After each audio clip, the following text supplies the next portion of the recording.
소연아, 정말 다행이다. 정민호의 목소리는 떨리고 있었습니다. 그는 소연의 손을 더욱 꽉 쥐며 안도의 한숨을 쉬었습니다. 소연은 여전히 혼란스러웠습니다. 왜 네가 여기 있어? 꿈인가? 꿈이 아니야. 내 수술을 내가 했어. 뭐? 소연은 믿을 수 없다는 표정으로 정민호를 바라보았습니다. 정민호가 자신의 수술을 했다고요? 이 모든 상황이 너무나 비현실적이었습니다. 우리 아기는? 우리 아기는 어디 있어? 소연의 첫 번째 관심사는 역시 아이였습니다. 정민호는 미소를 지으며 고개를 끄덕였습니다. 걱정하지 마. 건강한 아들이야. 신생아실에 있어. 정말 괜찮아? 조금 일찍 태어났지만 모든 게 정상이야. 울음소리도 아주 크고. 소연의 눈에서 눈물이 흘러내렸습니다. 안도감과 기쁨이 한꺼번에 밀려왔습니다. 그동안 걱정했던 모든 것들이 한순간에 사라지는 것 같았습니다. 하지만 곧 현실이 다시 소연을 덮쳤습니다. 왜 정민호가 여기 있는지, 왜 자신의 수술을 했는지, 그리고 지금 이 상황이 무엇을 의미하는지 알 수 없었습니다. 민호야, 나는 이해가 안 돼. 왜 너가 여기 있는 거야? 우리는 이미 끝난 사이잖아. 정민호는 소연의 손을 놓지 않은 채 깊은 숨을 들이마셨습니다. 오랫동안 하고 싶었던 말이 있었지만 어떻게 시작해야 할지 몰랐습니다. 소연아, 미안해. 뭐가 미안해? 모든 게 다 미안해. 그때 내가 너를 지키려다가 널 잃었어. 소연은 정민호의 말을 이해할 수 없었습니다. 자신을 지키려 했다고요? 자신을 버리고 떠난 사람이 무슨 소리를 하는 건지 알 수 없었습니다. 오늘도 따뜻한 이야기로 찾아뵙게 되어 반갑습니다. 이야기가 시작되기 전에 무료인 구독과 좋아요 한 번씩 눌러주세요. 가을비가 창문을 두드리는 오후, 박소연은 병원 복도 벤치에 홀로 앉아 있었습니다. 손에 쥔 초음파 사진을 바라보며 작은 목소리로 중얼거렸습니다. 이 아이만은 내가 끝까지 지킬 거야. 35이라는 나이, 교사라는 직업, 그리고 이혼이라는 상처까지. 모든 것이 버거웠지만 뱃속 작은 생명만큼은 포기할 수 없었습니다. 소연은 초음파 사진 속 작은 점 같은 형태를 손가락으로 조심스럽게 따라 그었습니다. 아직은 콩알만한 크기지만 분명히 살아 움직이고 있는 생명이었습니다. 안녕, 우리 아기야. 엄마가 널 지켜줄게. 소연의 눈가에 눈물이 맺혔습니다. 기쁨과 두려움이 뒤섞인 복잡한 감정이었습니다. 혼자서 아이를 키운다는 것이 얼마나 힘든 일인지 모르는 바는 아니었습니다. 하지만 이 아이를 포기할 수는 없었습니다. 이 아이는 소연에게 마지막 희망이자 새로운 시작이었습니다. 병원을 나서는 길 휴대폰이 울렸습니다. 친정어머니였습니다. 소연은 한숨을 쉬며 전화를 받았습니다. 소연아, 아직도 그 고집을 부리고 있니? 혼자서 아이를 어떻게 키운다는 거야? 엄마, 저는 괜찮아요. 제가 알아서 할게요. 알아서 한다고? 내가 뭘 알아서 해? 이혼한 여자가 아이까지 혼자 낳는다니 동네에서 뭐라고 하겠어? 체면이고 뭐고 다 버리고 사는 거야? 어머니의 목소리는 날카로웠습니다. 소연의 가슴이 저려왔습니다. 가장 든든해야 할 가족조차 등을 돌리는 현실이 서글팰 뿐이었습니다. 엄마, 세상 사람들이 뭐라고 하든 상관없어요. 제 아이니까 제가 책임질게요. 책임? 내가 뭘로 책임져? 교사 월급으로 아이 키우면서 살 수 있을 것 같아? 정신 차려, 소연아. 소연은 더 이상 참을 수 없었습니다. 엄마, 저 끊을게요. 전화를 끊고 나서 소연은 버스 정류장 벤치에 주저앉았습니다. 온 세상이 등을 돌린 것 같은 외로움이 밀려왔습니다. 친정 부모님은 물론이고 친구들도 소연의 결정을 이해하지 못했습니다. 모두들 현실적이지 못하다며 포기하라고 했습니다. 하지만 소연에게는 꺾을 수 없는 의지가 있었습니다. 이 아이만큼은 자신의 품에서 온전히 사랑받으며 자라게 하고 싶었습니다. 그 누구도 이 아이를 포기하라고 말할 수는 없었습니다. 저녁 시간 소연은 학원 강의실에서 고등학생들에게 국어를 가르치고 있었습니다. 임신 중임에도 불구하고 출산 자금을 마련하기 위해 밤늦게까지 일해야 했습니다. 입덧 때문에 속이 메스꺼웠지만 참고 견뎠습니다. 선생님, 오늘 좀 피곤해 보이세요. 괜찮으세요? 한 학생이 걱정스러운 표정으로 말했습니다. 소연은 미소를 지으며 대답했습니다. 괜찮아.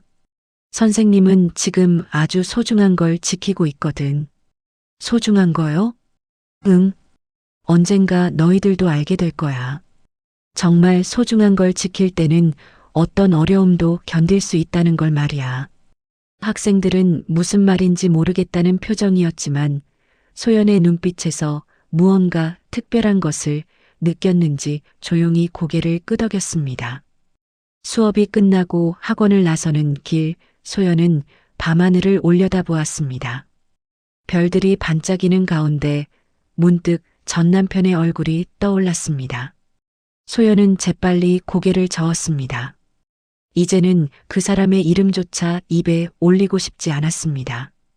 의사였던 그는 완벽주의자였습니다. 모든 것을 계획대로 해야 하고 흠집 하나 없이 완벽해야 한다고 믿는 사람이었습니다. 소연과의 결혼 생활도 그에게는 완벽해야 할 프로젝트 중 하나였을 뿐입니다.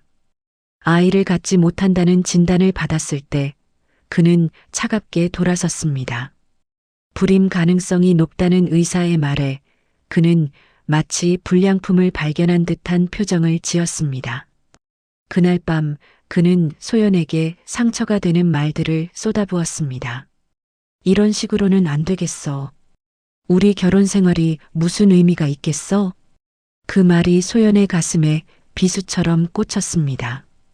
결국 그는 이혼을 요구했고 소연은 그날의 기억을 떠올릴 때마다 가슴이 쓰려왔습니다. 하지만 이제는 그 이름조차 입에 올리고 싶지 않았습니다. 기적처럼 찾아온 이 아이와 함께라면 무엇이든 할 수 있을 것 같았습니다. 소연은 배를 살며시 쓰다듬으며 속삭였습니다. 우리 둘이서 잘 살아보자. 아무도 우리를 무너뜨릴 수 없어. 엄마가 널 위해서 뭐든지 할게. 집으로 돌아가는 버스 안에서 소연은 창밖을 바라보았습니다. 도시의 불빛들이 흘러가는 모습이 마치 시간의 흐름 같았습니다. 앞으로 몇 달 뒤면 이 세상에 새로운 생명이 태어날 것입니다. 그 생명은 소연에게 새로운 희망이자 살아갈 이유였습니다. 아직 갈 길이 멀고 힘들겠지만 소연은 포기하지 않을 것입니다. 이 아이를 위해서라면 어떤 어려움도 견뎌낼 자신이 있었습니다.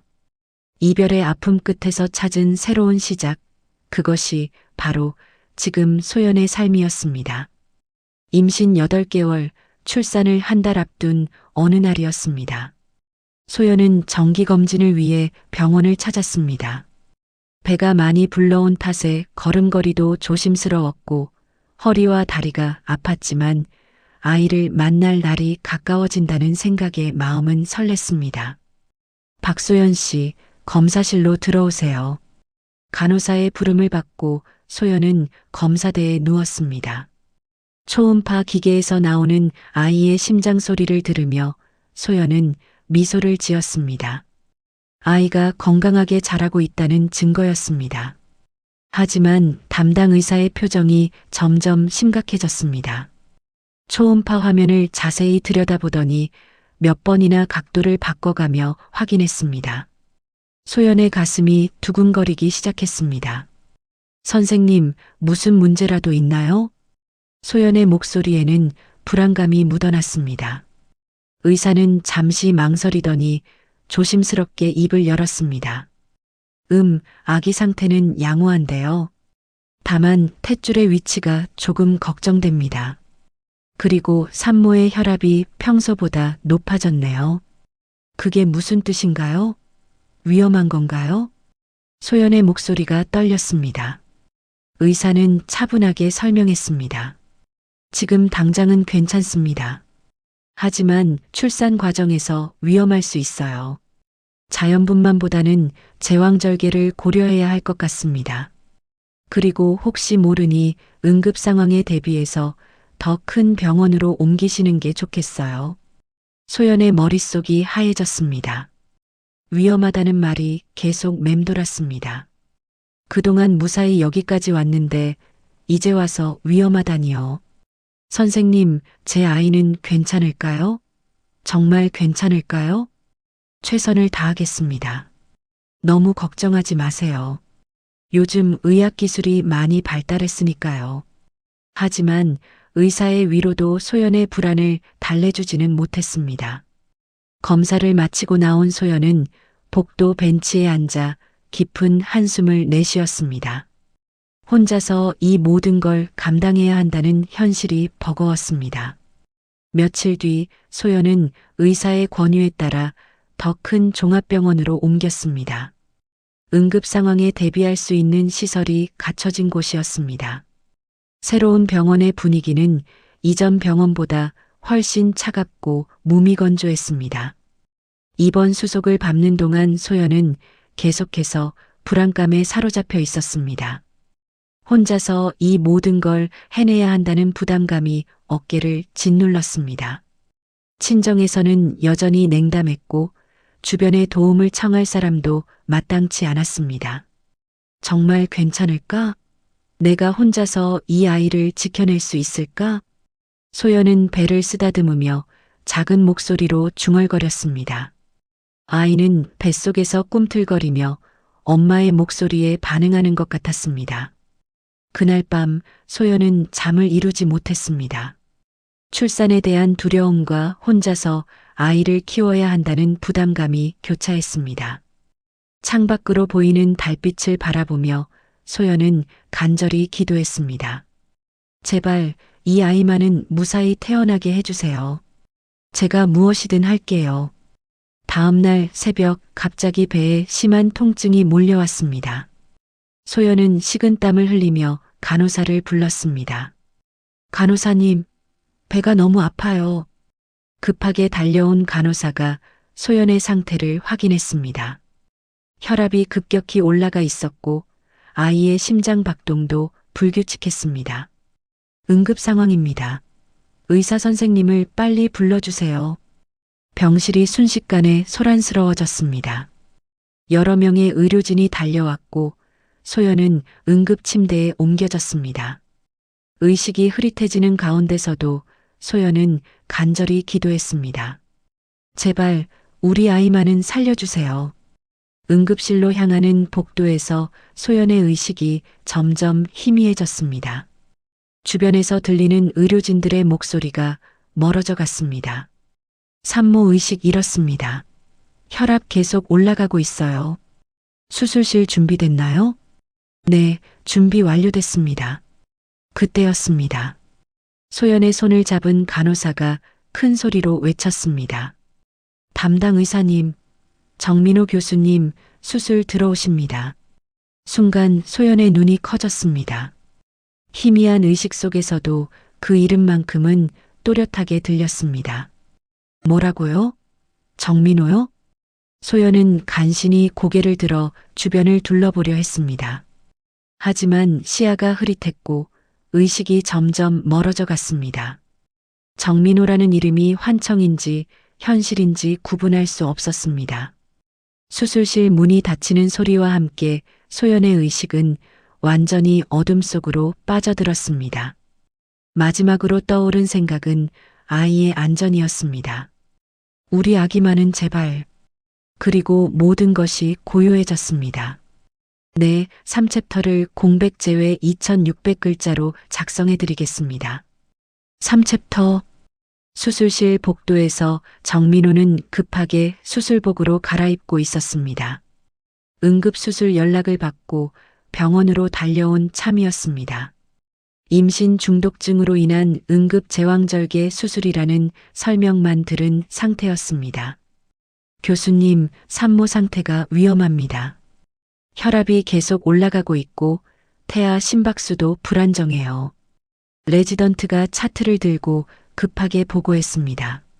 정민호는 손을 씻으며 침착하게 물었습니다. 산모 나이는 35세고요. 초산입니다. 기존 병력은? 특별한 병력은 없는데 혼자 오셨더라고요. 보호자가 없어서. 정민호는 고개를 끄덕이며 수술실로 향했습니다. 응급 상황에서는 감정을 배제하고 오직 의사로서의 판단만이 중요했습니다. 수술실 문을 열고 들어서는 순간 간호사가 환자 정보를 알려주었습니다. 이 환자, 박소연입니다. 순간 정민호의 발걸음이 멈췄습니다. 박소연. 그 이름이 귓가에 맴돌았습니다. 설마 하는 마음으로 수술대 위에 환자를 바라본 순간 정민호의 얼굴이 창백해졌습니다. 소연이었습니다. 의식을 잃고 수술대에 누워있는 그녀의 모습을 보는 순간 정민호의 손이 미세하게 떨렸습니다. 교수님, 괜찮으세요? 간호사들이 걱정스러운 눈으로 정민호를 바라보았습니다. 정민호와 소연의 관계를 아는 몇몇 간호사들은 당황한 기색을 감추지 못했습니다.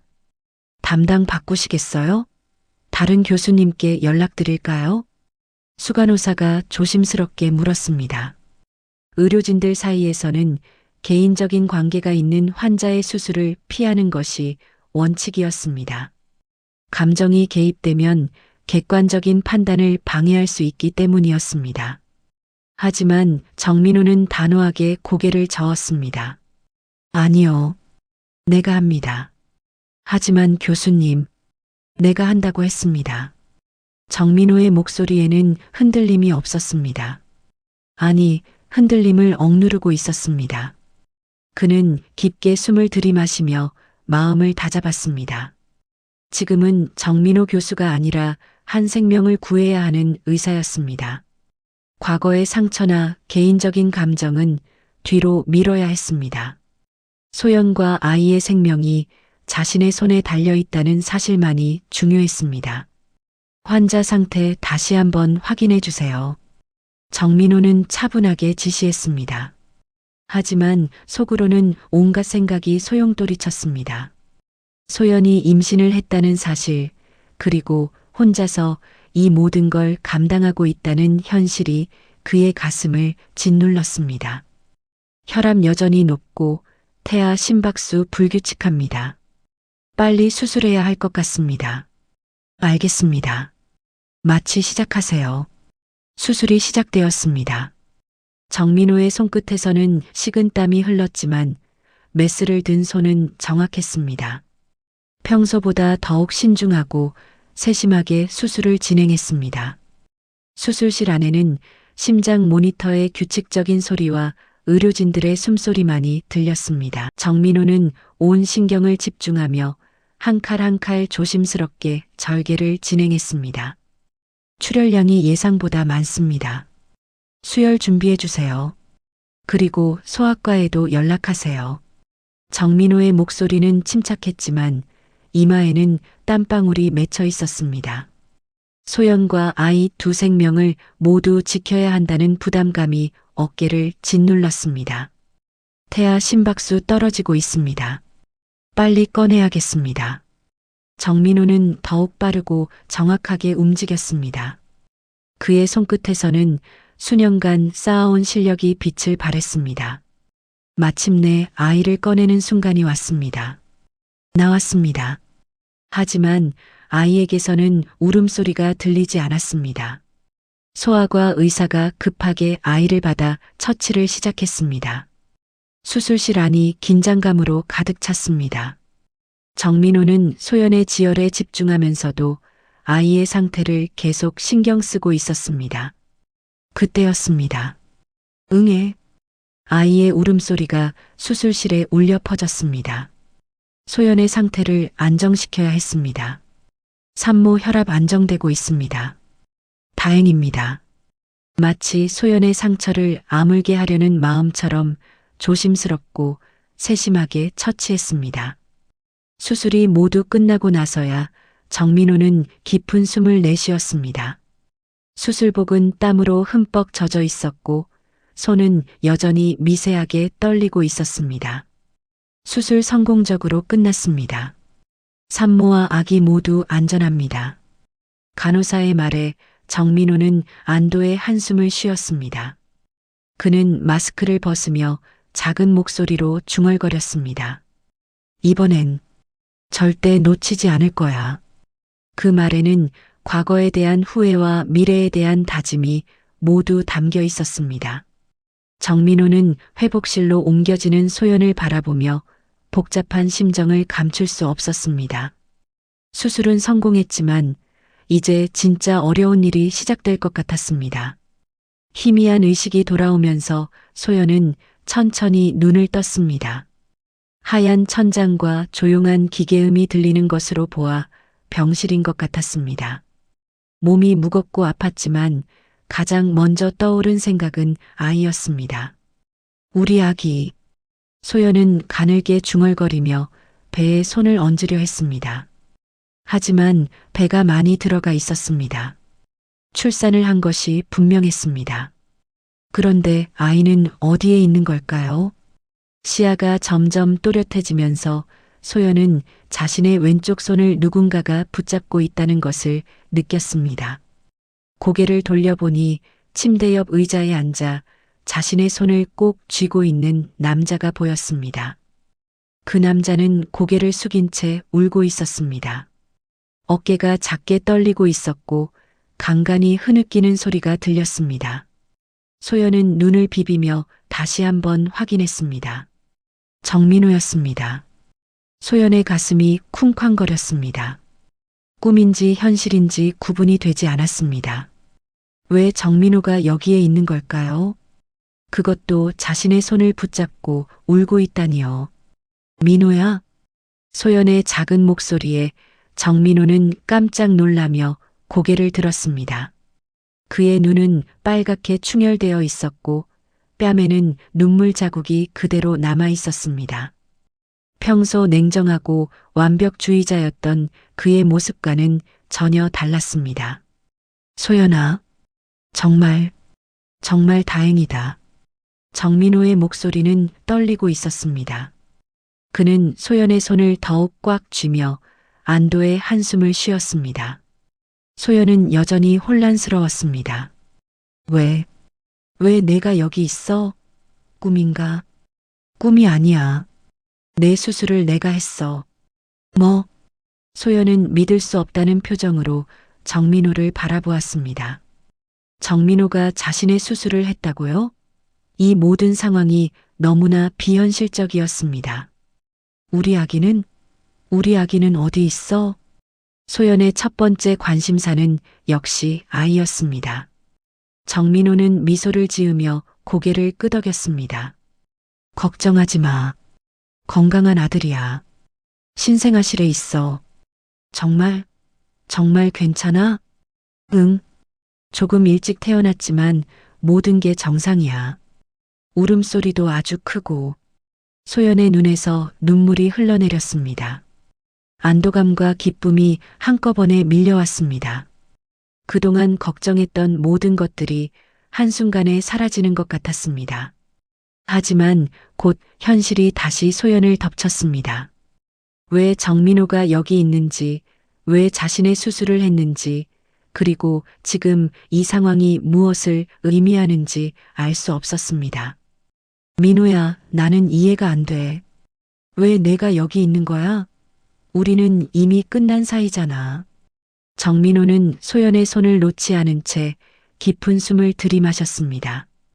오랫동안 하고 싶었던 말이 있었지만 어떻게 시작해야 할지 몰랐습니다. 소연아, 미안해. 뭐가 미안해? 모든 게 다 미안해.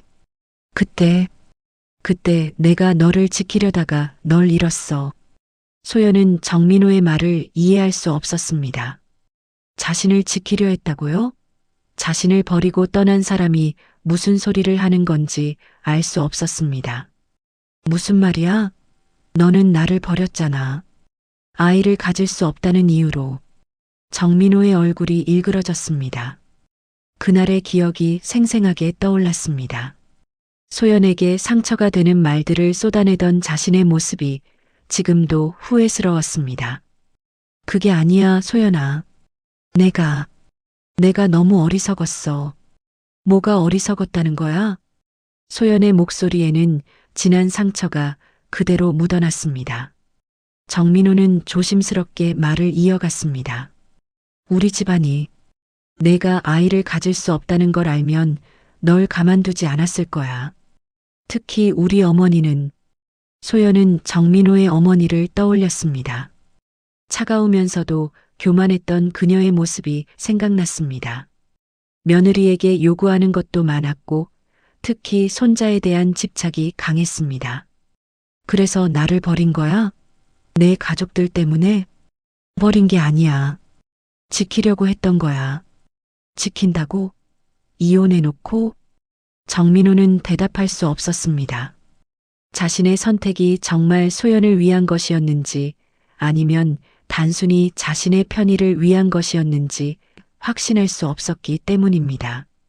소연은 정민호의 손을 뿌리치려 했지만 힘이 없었습니다.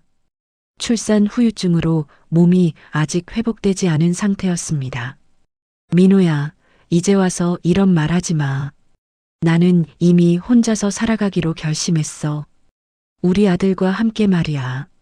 소연아, 내가 없어도 충분히 행복할 수 있어. 아니, 내가 없기 때문에 더 행복할 수 있을 거야. 소연의 말은 칼날처럼 날카로웠습니다. 하지만 그 말 속에는 여전히 상처받은 마음이 고스란히 드러나 있었습니다. 정민호는 소연의 말을 듣고도 그녀의 손을 놓지 않았습니다. 오히려 더욱 조심스럽게 감쌌습니다. 소연아, 나도 안다. 내가 너에게 상처를 줬다는 걸. 그리고 이제 와서 변명하는 것도 우스꽝스럽다는 것도. 하지만 뭐? 하지만 널 잃고 나서야 깨달았어. 내가 얼마나 소중한 걸 놓쳤는지. 소연은 더 이상 듣고 싶지 않았습니다. 과거의 상처가 다시 되살아나는 것 같았습니다. 하지만 동시에 정민호의 진심 어린 목소리가 마음 한구석을 흔들어 놓고 있었습니다. 민호야, 이제 늦었어. 너무 늦었다고. 정민호는 고개를 숙였습니다. 소연의 말이 맞았습니다. 너무 늦었습니다. 하지만 포기할 수는 없었습니다. 바로 그때 신생아실에서 아이의 울음소리가 희미하게 들려왔습니다. 소연과 정민호는 동시에 그 소리에 귀를 기울였습니다.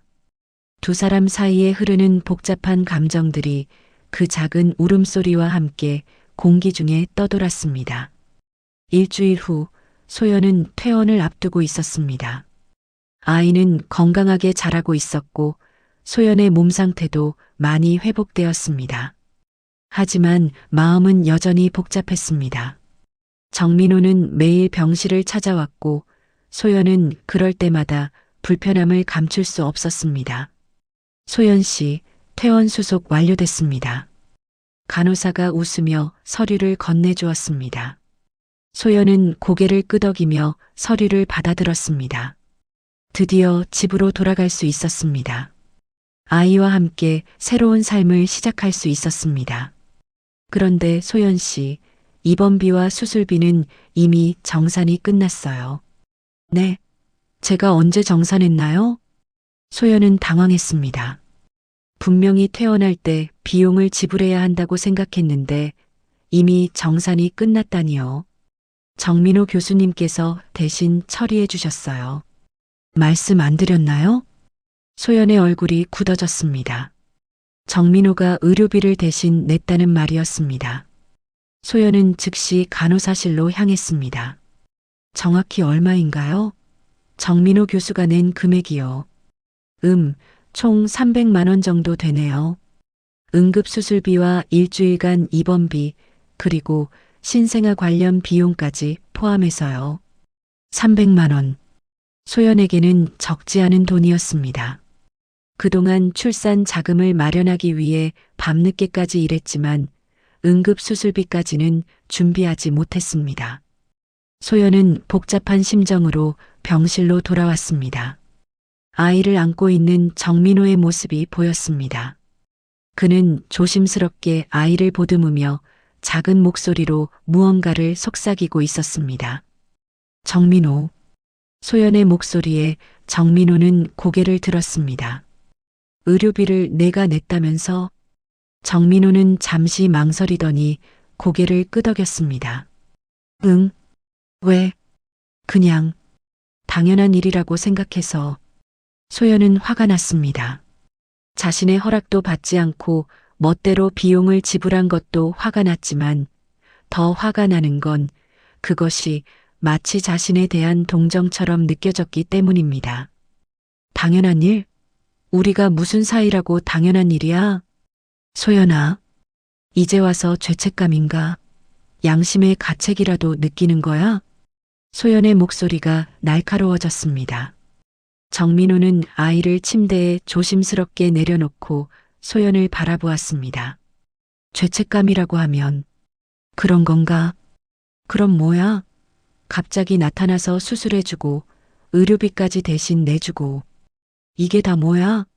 소연은 더 이상 참을 수 없었습니다. 그동안 쌓여있던 분노와 서운함이 한꺼번에 폭발했습니다. 나는 내 동정 따위 받고 싶지 않아. 내가 혼자서도 충분히 할 수 있다고. 정민호는 말없이 소연을 바라보고 있었습니다. 그러더니 조용히 자리에서 일어나 벽장으로 향했습니다. 그의 가방에서 봉투 하나를 꺼내더니 소연에게 내밀었습니다. 이걸 보고 나서도 그런 말을 할 수 있을지 모르겠어. 소연은 의아한 표정으로 봉투를 받았습니다. 봉투 안에는 여러 장의 서류가 들어 있었습니다. 소연은 첫 번째 서류를 꺼내어 읽기 시작했습니다.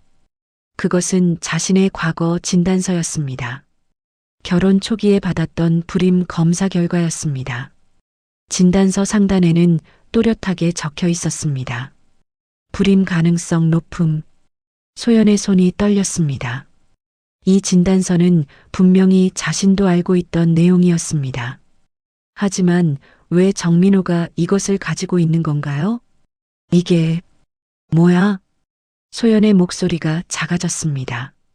정민호는 깊은 숨을 들이마시며 설명을 시작했습니다. 우리 어머니가 내 뒤를 조사했어. 결혼하고 나서 아이가 생기지 않으니까 의심하기 시작하신 거야.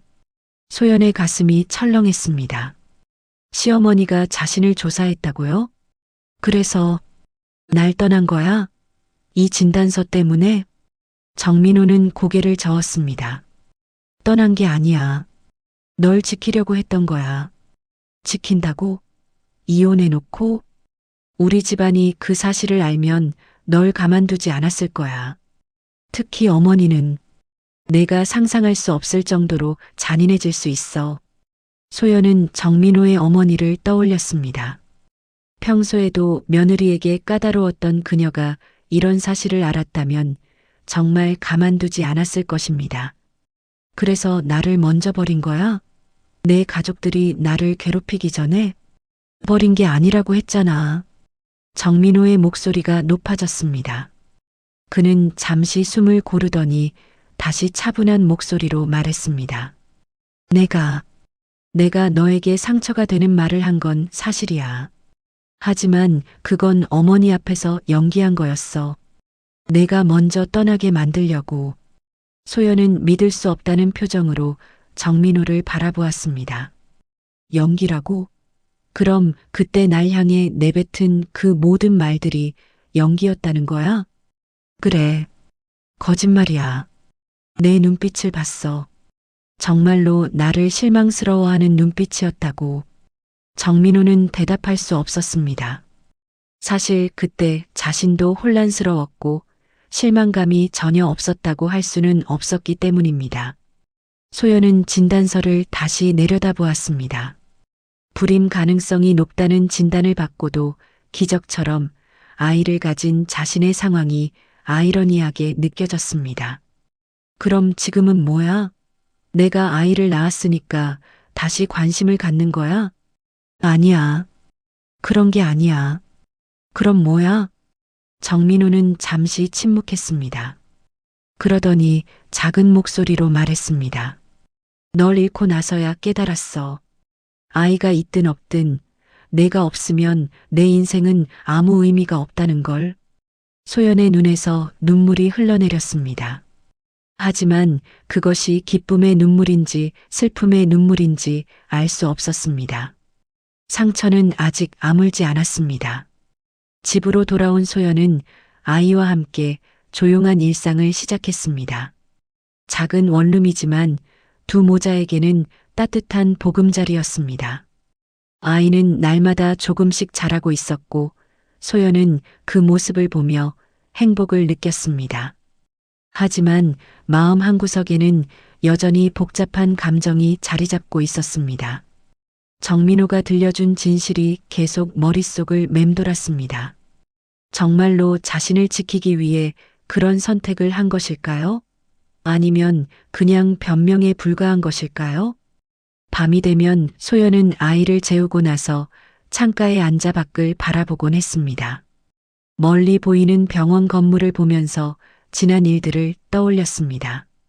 결혼했을 때의 행복했던 순간들, 아이를 갖지 못한다는 소식에 절망했던 순간들, 그리고 정민호와 이혼했을 때의 아픔까지. 정말 날 지키려고 했던 걸까? 소연은 작은 목소리로 중얼거렸습니다. 만약 정민호의 말이 사실이라면 자신이 그동안 그를 오해했던 것일 수도 있었습니다. 하지만 그렇다고 해서 상처가 사라지는 건 아니었습니다. 그때 아이가 울음을 터뜨렸습니다. 소연은 서둘러 아이를 안아 올렸습니다. 배고픈가, 우리 아가? 엄마가 금방 줄게. 수유를 하면서 소연은 아이의 얼굴을 자세히 바라보았습니다. 어디선가 본 듯한 눈매와 코끝이 묘하게 익숙했습니다. 아이는 소연을 닮기도 했지만 어딘지 모르게 정민호를 닮은 부분도 있는 것 같았습니다. 너는 누구를 닮은 걸까? 그런 생각을 하는 자신이 이상했습니다. 정민호와는 아무 상관없는 아이인데 왜 자꾸 그를 떠올리게 되는 걸까요? 다음 날 아침 소연은 아이와 함께 근처 공원으로 산책을 나갔습니다. 신선한 공기를 마시며 걷다 보니 마음이 조금 편해졌습니다. 벤치에 앉아 아이에게 젖을 먹이고 있는데 누군가 다가오는 발소리가 들렸습니다. 소연아. 고개를 들어보니 정민호였습니다. 그는 조심스러운 표정으로 소연을 바라보고 있었습니다. 여기서 뭐해? 산책하다가 우연히. 미안해. 방해한 건 아니지? 소연은 대답하지 않았습니다. 정민호는 허락을 받지 못했지만 조심스럽게 벤치 한쪽에 앉았습니다. 두 사람 사이에는 어색한 침묵이 흘렀습니다. 아이가 많이 컸네. 정민호가 먼저 말을 꺼냈습니다. 소연은 여전히 아이에게만 집중하고 있었습니다. 소연아, 어제 말한 것들 다시 생각해봤어? 뭘 생각해?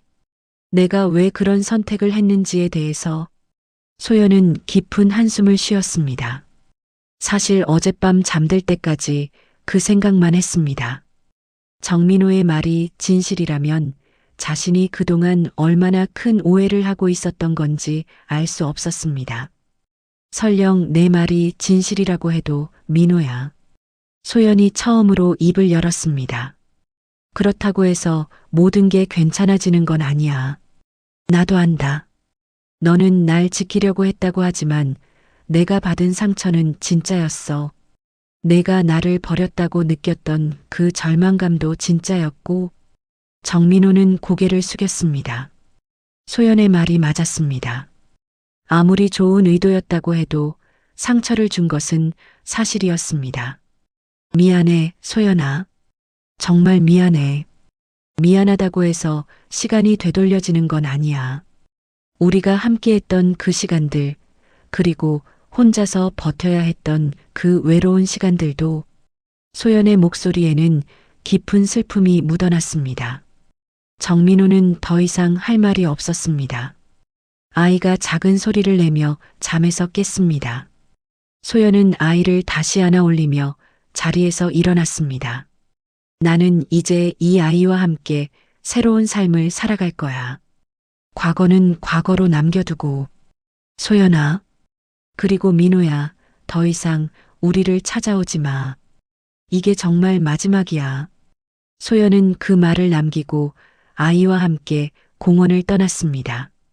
정민호는 그 자리에 그대로 앉아 그녀의 뒷모습을 바라보고 있었습니다. 그날 밤 정민호는 병원 옥상에 올라갔습니다. 멀리 보이는 소연의 집 방향을 바라보며 담배를 피웠습니다. 담배 연기가 밤하늘로 사라지는 모습이 자신의 마음 같았습니다. 소연도 그날 밤 잠들지 못했습니다. 창가에 앉아 밤하늘을 바라보며 복잡한 생각에 잠겨 있었습니다.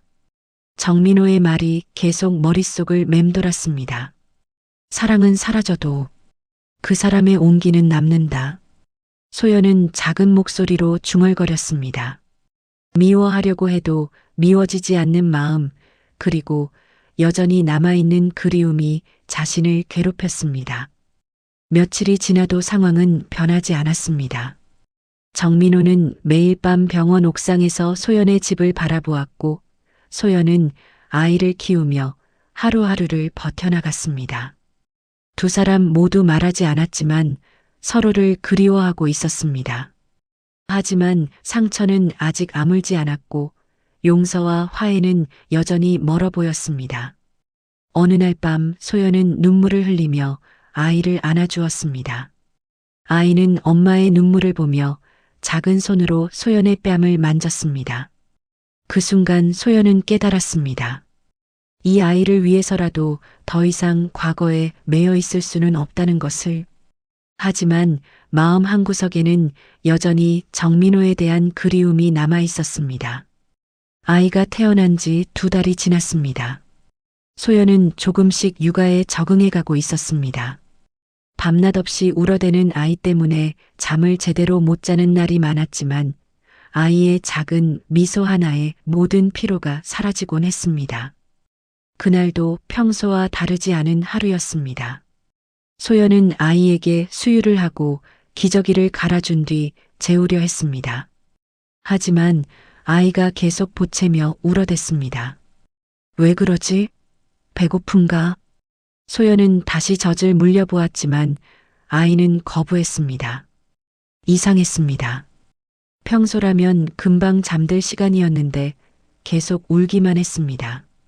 아이의 이마를 만져보니 뜨거웠습니다. 열이 나고 있었습니다. 소연은 당황해서 체온계를 가져와 재어보았습니다. 39도였습니다. 이상해. 왜 갑자기 열이 이렇게 높지? 소연은 해열제를 먹이고 미지근한 물로 몸을 닦아주었습니다. 하지만 열은 떨어지지 않았고 오히려 아이의 상태가 더 나빠지는 것 같았습니다. 밤이 깊어갈수록 아이의 숨소리가 거칠어졌습니다. 호흡이 가빠지고 있었습니다. 소연의 가슴이 두근거리기 시작했습니다. 아가야, 괜찮아. 엄마가 있어. 하지만 아이의 상태는 계속 악화되었습니다. 입술이 파래지기 시작했고 숨을 쉬는 것조차 힘들어하는 것 같았습니다. 소연은 더 이상 망설일 수 없었습니다. 급하게 아이를 안고 택시를 불렀습니다. 병원으로 빨리 가주세요. 응급실로요. 택시 안에서 소연은 아이를 꼭 안고 있었습니다. 아이의 숨소리가 점점 약해지고 있었습니다. 소연의 눈에서 눈물이 흘러내렸습니다. 제발 아무 일 없게 해주세요. 제발이요. 병원에 도착하자마자 소연은 응급실로 뛰어들어갔습니다. 도와주세요. 우리 아기가 숨을 못 쉬어요. 응급실 의료진들이 급하게 달려왔습니다. 아이를 응급 침대에 눕히고 각종 검사를 시작했습니다. 언제부터 이런 증상이 있었나요? 몇 시간 전부터 열이 나더니 갑자기 숨을 못 쉬기 시작했어요. 소연은 떨리는 목소리로 대답했습니다. 의료진들의 표정이 심각해졌습니다. 폐렴 의심됩니다. 산소 포화도가 떨어지고 있어요. 수술이 필요할 수도 있겠습니다. 소연의 다리가 후들거렸습니다. 수술이라는 말에 머릿속이 하얘졌습니다. 수술요? 왜요? 우리 아기가 어떻게 된 거예요? 지금 기도가 막혀서 호흡 곤란이 온 상태입니다. 응급수술로 기도를 확보해야 해요. 소연은 바닥에 주저앉으며 오열했습니다. 살려주세요. 제발 우리 아기를 살려주세요. 제가 뭐든지 할게요. 바로 그때 응급실 문이 열리며 정민호가 나타났습니다. 응급 호출을 받고 병원으로 온 참이었습니다. 무슨 상황입니까? 신생아 호흡 곤란으로 응급수술이 필요한 상황입니다. 정민호는 아이를 보는 순간 얼굴이 굳어졌습니다. 소연의 아이였습니다. 그는 재빨리 아이의 상태를 확인했습니다. 교수님, 이 환자는 간호사가 조심스럽게 말을 꺼냈습니다. 정민호와 소연의 관계를 아는 사람들이었습니다. 소연도 정민호를 발견했습니다. 눈물로 범벅이 된 얼굴로 그를 바라보았습니다. 민호야, 우리 아기를 살려줘. 소연의 간절한 목소리에 정민호의 가슴이 무너졌습니다. 그는 단호하게 말했습니다. 내가 하겠소. 하지만 교수님, 개인적인 관계가 있지 않습니까? 다른 의사가 우려의 목소리를 냈습니다. 하지만 정민호는 흔들리지 않았습니다. 내 아들이니까. 그 말에 응급실이 순간 조용해졌습니다. 정민호는 아이를 안아 올리며 수술실로 향했습니다. 교수님, 여러 의료진들이 말렸습니다. 하지만 정민호는 돌아보지 않았습니다. 준비하세요. 지금 당장 수술 들어갑니다. 수술이 시작되었습니다. 정민호는 평생 해온 수술 중 가장 조심스럽고 정성스럽게 메스를 들었습니다. 아이의 작은 기도에 막힌 이물질을 제거하고 호흡로를 확보하는 수술이었습니다. 심박수 안정되고 있습니다. 산소 포화도 올라가고 있어요. 수술실에서 들려오는 소식에 소연은 복도에서 무릎을 꿇고 기도했습니다. 제발, 제발 우리 아기를 살려주세요. 몇 시간이 지나고 나서야 수술실 문이 열렸습니다. 정민호가 마스크를 벗으며 나왔습니다. 수술 성공입니다. 소연은 그 말을 듣고 주저앉았습니다. 안도감에 눈물이 쏟아졌습니다. 정말요? 정말 괜찮은 거예요? 네, 완전히 회복될 겁니다. 하지만 정민호의 얼굴은 창백했습니다. 몇 시간 동안 극도의 긴장 상태에서 수술을 했던 탓에 온몸에 힘이 빠져 있었습니다. 민호야, 고마워. 정말 고마워. 소연이 정민호에게 다가가려는 순간 정민호가 휘청거렸습니다. 교수님, 정민호는 과로와 스트레스로 의식을 잃고 쓰러졌습니다. 응급실이 다시 소란스러워졌습니다. 의식을 잃기 전 정민호는 작은 목소리로 중얼거렸습니다. 이제야 내가 약속을 지켰어. 소연은 쓰러진 정민호 곁에 무릎을 꿇었습니다. 이제서야 깨달았습니다. 정민호가 정말로 자신과 아이를 사랑하고 있다는 것을. 몇 달이 흘렀습니다. 계절은 어느새 봄을 맞이했고 병원 정원에는 벚꽃이 만개해 있었습니다. 소연은 이제 걸음마를 시작한 아이의 손을 잡고 천천히 산책로를 걸었습니다. 엄마, 꽃. 아이가 작은 손가락으로 벚꽃을 가리키며 옹알거렸습니다. 소연은 미소를 지으며 아이를 안아 올렸습니다. 그래, 예쁜 꽃이지? 우리 아가가 좋아하는 벚꽃이야. 아이는 벚꽃잎이 바람에 흩날리는 모습을 신기하게 바라보았습니다. 작은 손으로 날아가는 꽃잎을 잡으려고 애쓰는 모습이 귀여웠습니다. 소연의 손목에는 정민호의 이름이 새겨진 의사 명찰이 팔찌처럼 걸려 있었습니다. 그날 이후 정민호는 한 달 동안 의식불명 상태였습니다. 과로와 극심한 스트레스로 인한 탈진이었습니다. 소연은 매일 병원을 찾아 정민호의 곁을 지켰습니다. 아이와 함께 그의 병실에서 많은 시간을 보냈습니다. 그동안 쌓여있던 오해와 상처들이 서서히 풀려갔습니다.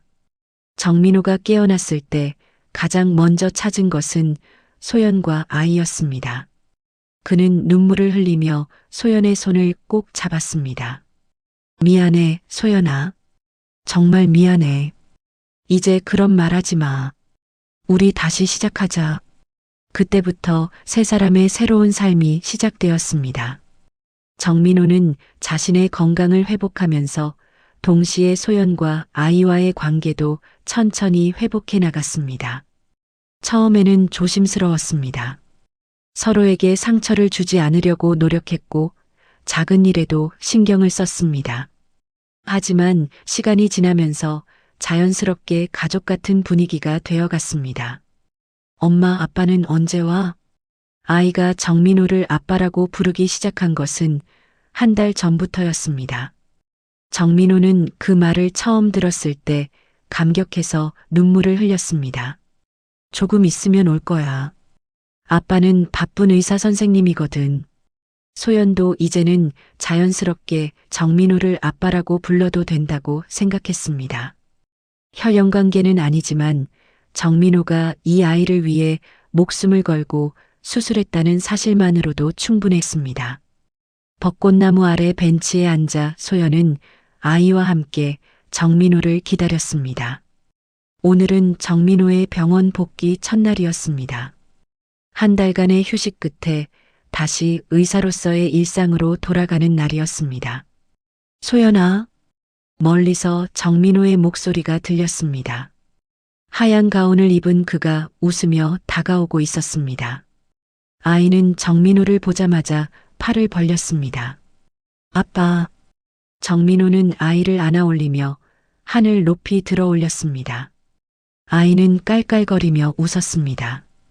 그 모습을 보는 소연의 얼굴에도 미소가 번졌습니다. 첫 출근 어땠어? 좋았어. 다시 환자들을 볼 수 있다는 게 감사했어. 정민호는 소연 옆에 앉으며 아이를 무릎에 앉혔습니다. 세 사람은 벚꽃이 흩날리는 모습을 바라보며 조용한 시간을 보냈습니다. 소연아, 고마워. 뭐가? 이 모든 걸 용서해줘서, 그리고 우리에게 새로운 기회를 줘서. 소연은 정민호의 손을 잡았습니다. 이제는 더 이상 과거에 매여 있지 않았습니다. 민호야, 우리 모두 상처받았지만 그 상처가 우리를 더 단단하게 만들어준 것 같아. 바람이 불어와 벚꽃잎들이 눈처럼 흩날렸습니다. 아이는 날아가는 꽃잎들을 보며 신기해했습니다. 너의 아빠는 엄마를 가장 사랑한 사람이었단다. 소연이 아이에게 속삭였습니다.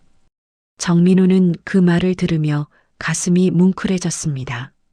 그리고 지금도 우리를 가장 사랑하는 사람이야. 정민호는 소연과 아이를 꼭 안아주었습니다. 오랫동안 잃어버렸던 가족의 따뜻함을 다시 느낄 수 있었습니다. 하늘 위로 흩날리는 벚꽃잎들 사이로 따뜻한 햇살이 스며들었습니다. 마치 축복하는 것 같은 빛이었습니다.